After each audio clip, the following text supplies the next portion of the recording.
안녕하세요. 저희 가족은 해 바뀌면 24살인 저와 30대 초반인 오빠, 그리고 어머니, 이렇게 세 가족입니다.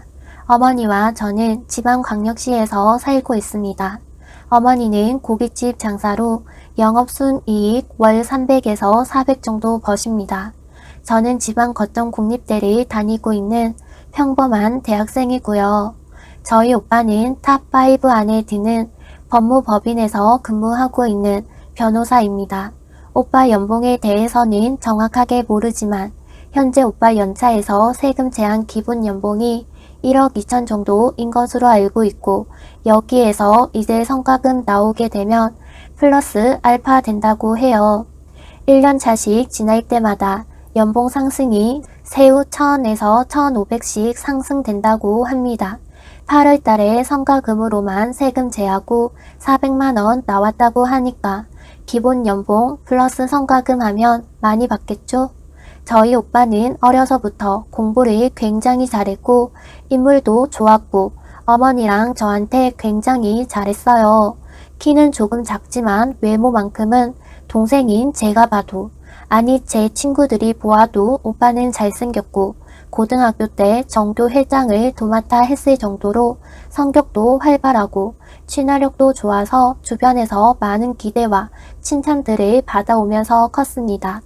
무엇보다 저희 어머니께서는 집안 형편 때문에 오빠에게 사교육을 수학밖에 해주지 못한 미안함이 컸다고 하셨는데, 그럼에도 오빠는 공부를 굉장히 잘했어요. 솔직히 지금은 형편이 어려워도 인강이 싸고 되게 좋게 나오니까 굳이 학원 안 다녀도 인강 들으면서 공부한다지만, 오빠 중고등학교 시절이면 지금부터 15에서 20년 전인데 제가 그때 시절은 잘은 몰라도 인강이라는 것이 사실상 대중적으로 활발하지 않았을 거라 생각 드네요. 15에서 20년 전이면 저 초등학교 시절이었는데, 아무튼 결국 오빠는 가족들의 기대를 저버리지 않고 오빠는 첫 수능 때 성균관 대학교 경제학과에 붙었다고 합니다. 성균관 대학교면 사실상 저희 친외가 다 합쳐서 오빠가 제일 학벌이 높았죠. 하지만 오빠는 성균관 대학교에 만족하지 못했고 재수를 한다고 했고, 재수를 반대하는 가족들의 반대에도 불구하고 과감하게 재수를 선택했습니다. 결국 1년 재수 후에 서울대학교에 입학을 했고, 대학교 생활도 열심히 해서 2학년인가 3학년 때 행정고시 1차 합격까지 했었는데, 갑자기 진로를 바꿔서 서울대학교 로스쿨에 진학을 하고 졸업을 했습니다. 오빠가 정말 허세도 없고 남들 무시도 안 하고 누구와도 잘 어울려서 저희 가족뿐만 아니라 오빠 주변 사람들, 심지어는 제 친구들도 오빠를 굉장히 좋아할 정도로 오빠의 성격이 정말 좋아요. 저 또한 그런 오빠를 좋아하고 자랑스럽고요. 그런 오빠가 결혼을 한 지 이제 1년 6개월이 다 되어갑니다. 새언니는 20대 후반 발레를 전공했고 발레단에서 활동하면서 학생들 수업을 가르치고 부모님 상가 관리해주면서 부모님께 월급 받는 그런 돈 많은 집 외동딸입니다. 2달 전에 임신을 해서 현재는 부모님 상가 관리 일만 해주는 정도고요. 얼추 얘기 듣기로는 새언니 부모님께서 30억대 상가 한 채와 새언니네 부모님께서 살고 계신 아파트 12억, 이렇게만 해도 새언니네 재산이 40억이 넘어요. 그 외 부동산이 더 있으신지는 저도 잘 모르겠지만 오빠랑 새언니가 현재 한강이 보이는 7억짜리 전세 아파트에서 살고 있는데, 여기 전세 자금도 새언니네 부모님께서 부담해 주셨다고 하더라고요. 오빠는 집안 가전제품을 부담했고요. 23평에 가정제품 채우는데 비용이 약 6천 정도 들었다고 하더라고요. 반면에 저희 집은 빚은 없으나 지방에 32평 3억 아파트 한 채와 가계보증금 1,500만원, 그리고 어머니 티볼리 차량 한 대가 전부이고 위에 가족 소개한 그대로가 전부인 집안입니다.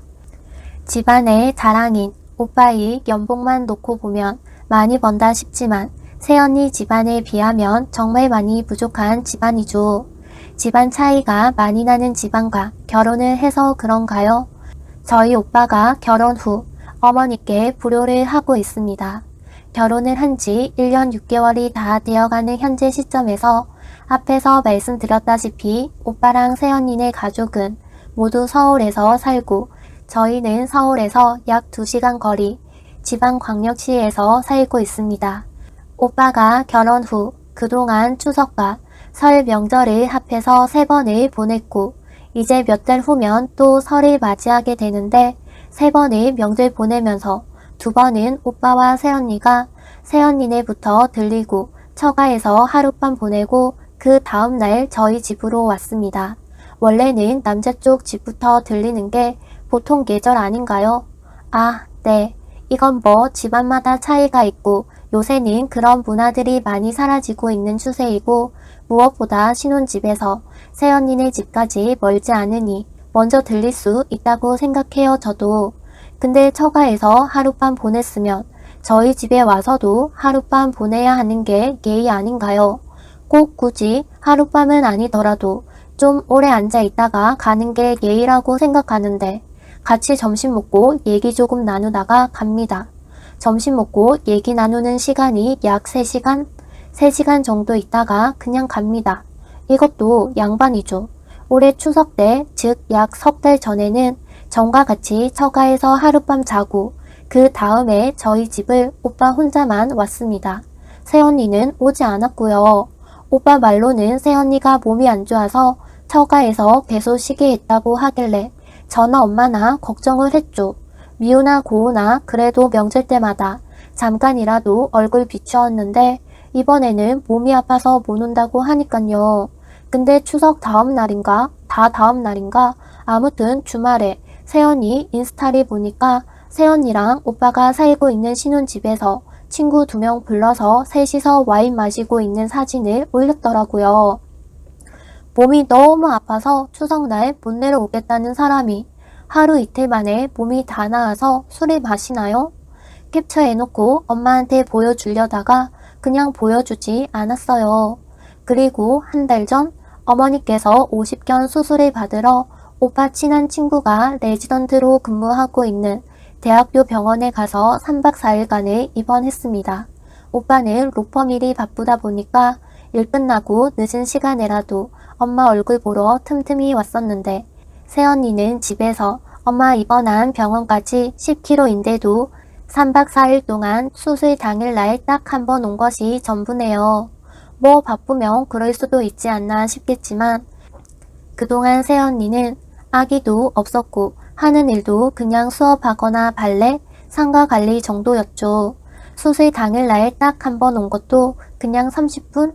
얼굴만 보고 간 수준이고요. 이제 그만 가보겠다는 말 끝에 어머니 간병인 붙여드릴까요? 이러더라고요. 진짜 너무한 거 아닌가요? 심지어 오빠 친한 친구가 엄마 입원한 병원에서 근무하고 있는 레지던트인데 그분도 엄마 3박 4일 입원하는 동안 하루에 1~2번씩 꼭 들려주셨어요. 그리고 제일 어이가 없고 화가 나는 부분은 2달 전쯤 새언니가 임신을 했는데 저희 엄마한테 전화해서는 오빠가 일도 바쁘고 바쁜 와중에 이제 제가 임신까지 해서 오빠가 그나마 있던 시간마저 없을 것 같으니 어머니께서 당분간은 오빠가 어머니께 내려가겠다 해도 오지 말라고 좀 해달라고 뭐 대충 이런 식으로 엄마 기분 나쁘지 않게 말한답시고 말했나 봐요. 원래는 오빠가 한 달에 한 번씩은 꼭 내려와서 엄마 얼굴도 보고 오빠 동네 친구들도 보았는데 새언니 전화 이후로는 오지를 않네요. 가끔 전화만 주더라고요. 이러다가 새언니가 전화도 못하게 하는 건 아닌가 모르겠네요. 그리고 제가 한 번은 중학교 친구들하고 저 포함해서 총 4명이서 1박 2일로 서울을 가게 되었어요.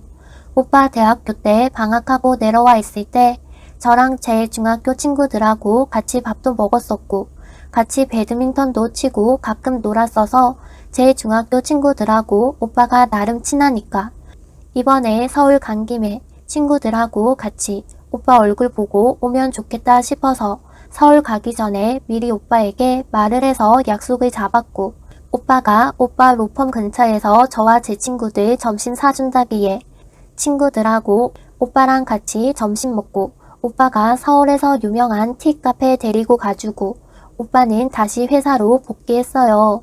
그런데 하루 이틀 지나서인가 새언니가 저희 엄마한테 전화를 했더라고요. 되도록이면 저보고 오빠네 로펌 근처에 오지 않았으면 좋겠다고 하더라고요. 어이가 없어서 왜 그러냐고 물으니까 사내 근처에서 어린 여자랑 같이 있는 것 자체가 놀랑거리라고. 아무리 친동생이라고 하더라도 얼굴에 친동생입니다 라고 붙이고 다니지 않는 한 오빠 사내 사람들은 그 모습을 보고 이상하게 생각할 수도 있고 사내 사람들이 이상하게 생각하더라도 오빠한테 물어봐주면 오해가 풀릴 수도 있겠지만 보통 사람들은 그런 장면을 보고 당사자에게 묻지 않고 뒤에서 자기네들끼리 얘기하면서 오해가 과장되어 소문나기 마련이라고 하네요.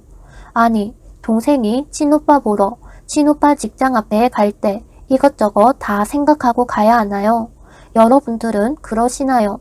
솔직히 저랑 세연이 나이 차이도 그렇게 많이 나는 편이 아닌데도 서로 말을 나눠본 적이 몇 번 없을 정도로 친하지가 않아요.